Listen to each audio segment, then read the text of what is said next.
हमला हो गया है। अब जिन लोगों को ये नहीं पता कि तुर्की के अंदर भी अमेरिका का बेस है, तो आज पता चल गया होगा।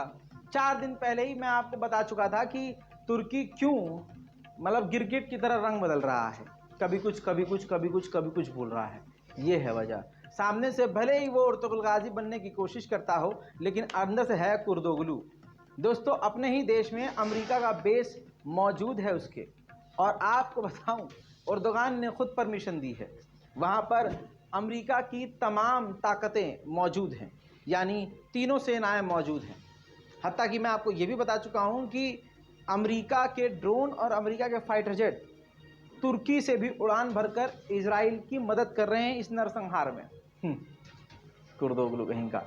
अब समझिए, वहाँ के लोग तो कुर्दोगलू नहीं है ना, वहाँ के ज़्यादातर लोगों का ईमान जागा हुआ है, क्योंकि वो देख रहे हैं कि कुर्सी और सत्ता पर बचे रहने के लिए अर्दोगान बार बार वो ये भी नहीं चाह रहे कि वो जनता का समर्थन खो दे, और वो ये भी नहीं चाह रहे कि अमेरिका इजराइल नाराज़ हो जाए।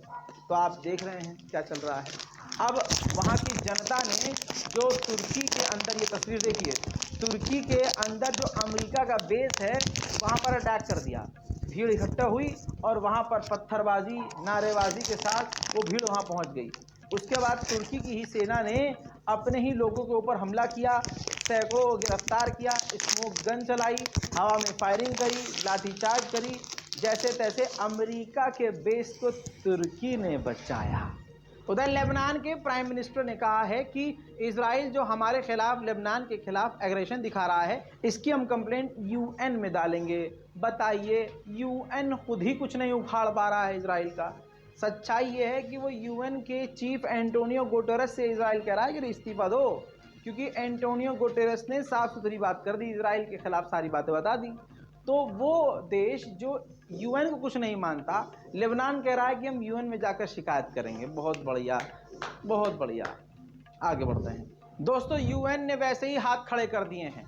यूएन ने गाजा के अंदर से ही नोटिस जारी कर दिया है और कह दिया है कि हमारे झंडे के नीचे, हमारी बिल्डिंगों में टोटल गाजा के अंदर 6 लाख लोगों ने शरण ले रखी है, जिनको अब हम बचा नहीं सकते, क्योंकि इजराइल हमारी बिल्डिंगों पर भी, यानी यूएन की बिल्डिंगों को भी उड़ा रहा है। हमारे खुद के 40 से 50 कार्यकर्ता, यूएन के कार्यकर्ता मारे गए हैं। बताइए, जो यूएन को ही मार रहा हो, आप यूएन से शिकायत करने जाएंगे उसकी? अमेरिका की 600 एनजीओ ने एक साथ मांग की है कि गाजा के अंदर जो हमले हो रहे हैं उसको बंद होने चाहिए और सीज फायर इसी वक्त होना चाहिए। हालात काफ़ी गाजा के ख़राब हो चुके हैं। उधर मेरे दोस्तों, नेतन्याहू के पास अच्छा खासा बहाना है। देखिए, ये सब सिर्फ फर्जी चीज़ें हो रही हैं। इजराइल को बहाने की तलाश थी, हमास ने वो बहाना दिया जिसका वो भरपूर फ़ायदा उठा रहा है और पूरे गाजा पर कब्जा करने का उसका प्लान है। पहले की रिपोर्ट में आपको बता चुका हूँ। वहीं आपको बता दूं कि सीज़ फायर की मांग पूरी दुनिया उठा रही है।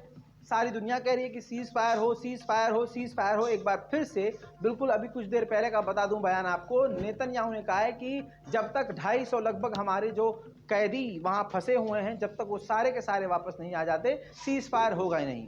अब उधर जो है हमास कह रहा है और गाजा कह रहा है कि सीज़ फायर हो तो हम लोगों को छोड़ें। दोस्तों, दोनों ही अपनी अपनी बात पर अड़े हुए हैं, और हालांकि सच्चाई यही है कि इजराइल को बहाना चाहिए और इजराइल को बहाना मिला हुआ है। दोस्तों, यमन ने एक बार फिर से बैलिस्टिक मिसाइल जो है बहुत ऊंचाई से दागी, क्योंकि सऊदी अरब रोक रहा है। समझ लीजिए, स्पेस के अंदर, आसमान में, अंतरिक्ष में जाती है मिसाइल और फिर नीचे बड़ी तेजी से इजराइल पर गिर रही थी। पहली बार यमन, या पहली बार कोई ऐसा देश है जो अपनी भरपूर ताकत से इजराइल पर हमला कर रहा है, वो यमन है। अल्लाह यमन को सलामत रखे।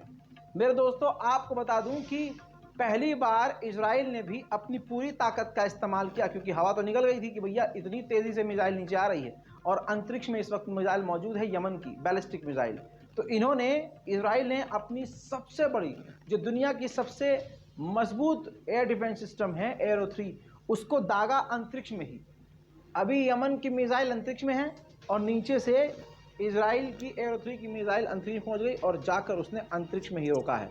यानी सिट्टी पिट्टी गुम कहीं ना कहीं इजराइल की हो रही है, क्योंकि करोड़ों रुपए का ये डिफेंस सिस्टम है और उससे निकलने वाली मिसाइलें भी करोड़ों रुपए की हैं। तो सोचिए, इसका नुकसान तो हो ही रहा है।